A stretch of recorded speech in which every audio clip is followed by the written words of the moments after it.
Hello, my name is Alfred Bielek, more commonly known as Al Bielek. Original family name is Edward Cameron. We thank you for acquiring this CD, and the purpose of it is to present my history as I've researched it over the years, as I have learned it, as comprehensive as it can possibly be. I have been involved in the Philadelphia experiment, the Montauk Project, time travel, the alien connections of the Montauk Project, and some other projects, all of which have been secret over the years, most of which have never been declassified. The purpose of this CD is to give you a base of information, as I have found it. Certainly not everything that may be known on these subjects, but all that I have acquired, which is over 11 years. When I first became aware of my involvement with the Philadelphia experiment in January 1988, I had no idea how extensive my use, shall we say, by the government has been, nor where my research would go.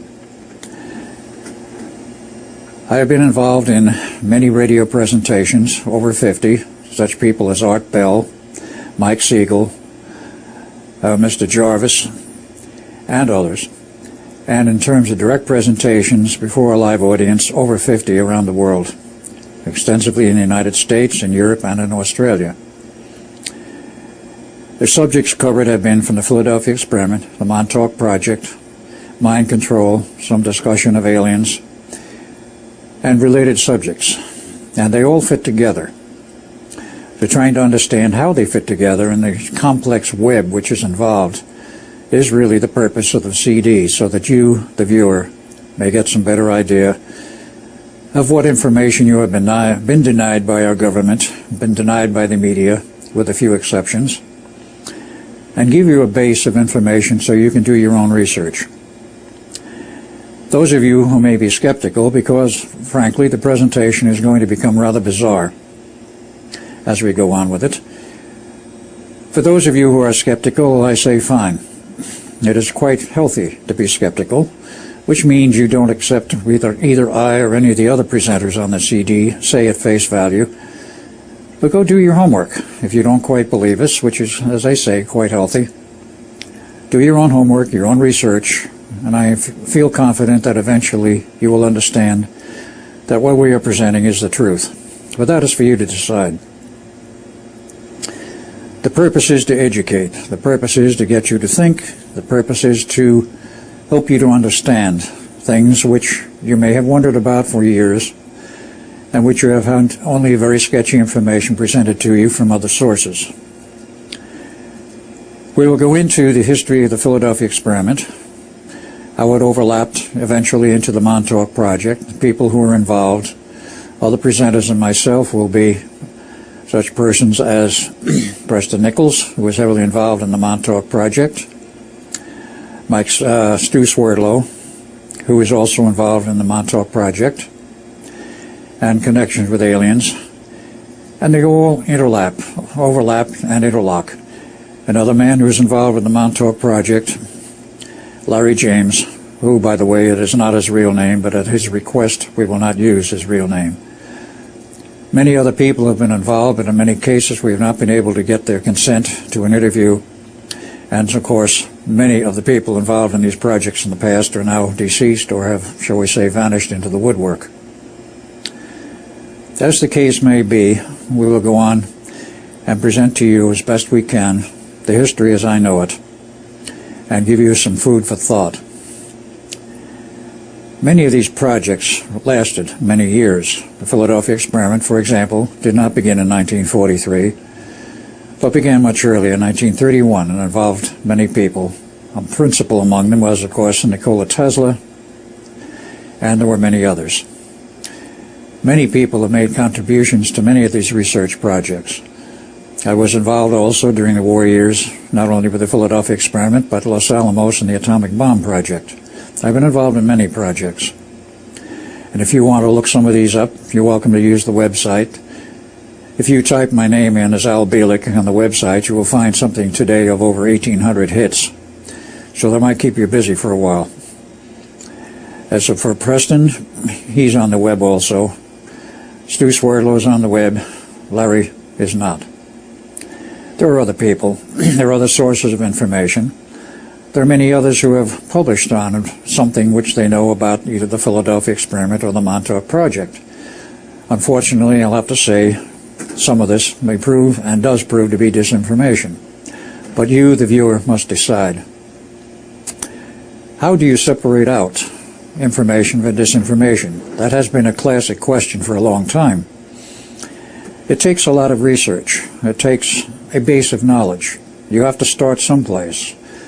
Continue to acquire knowledge and information on the subject. And as you do, eventually you'll start to see a pattern. The pattern may emerge as disinformation. If it does, that's fine. You then throw away the disinformation, you continue, you will eventually come up with the true information. I'm not saying it's an easy process. It is not. I've had to do it myself.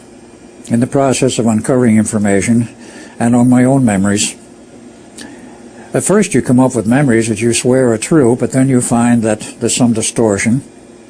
You didn't remember exactly all the details.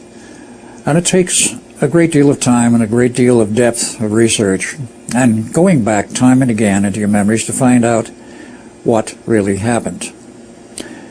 In order to correlate your own memories, you have to have other people who are involved at that time or have memories or information, hard information in some cases, of what occurred at that time. It takes a lot of work to eventually come up with a complete, or at least, if not complete, a true story insofar as you know it. So that is what basically I'm presenting here, as well as the other presenters. The purpose is to educate you as to what has happened, what has been covered up, where the government has deliberately covered up information, covered up complete reports, covered up complete experiments, a complete history, such as the Philadelphia experiment. The Montauk Project, relatively few people have heard of, yet the site still exists on the eastern tip of Long Island, and you can go out there personally and view what's left of the buildings. Today they are in the process of being torn down, but 1 year ago they were almost all there. Hard research does show a lot of hardware and a lot of artifacts, if you will, which support the evidence we will present. The evidence will be in many categories. It will be hardcore evidence. There will be many pictures. There will be presentations by myself and others detailing the history as we remember it.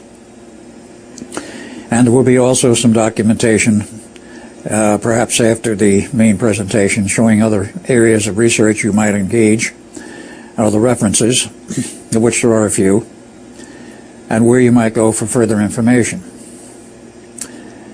We hope that your journey through this CD, which is going to be an extensive one, will be a happy one, will be one of education, will be one which will give you a further insight into history which you may not otherwise have had and otherwise will not have because the media is not touching it.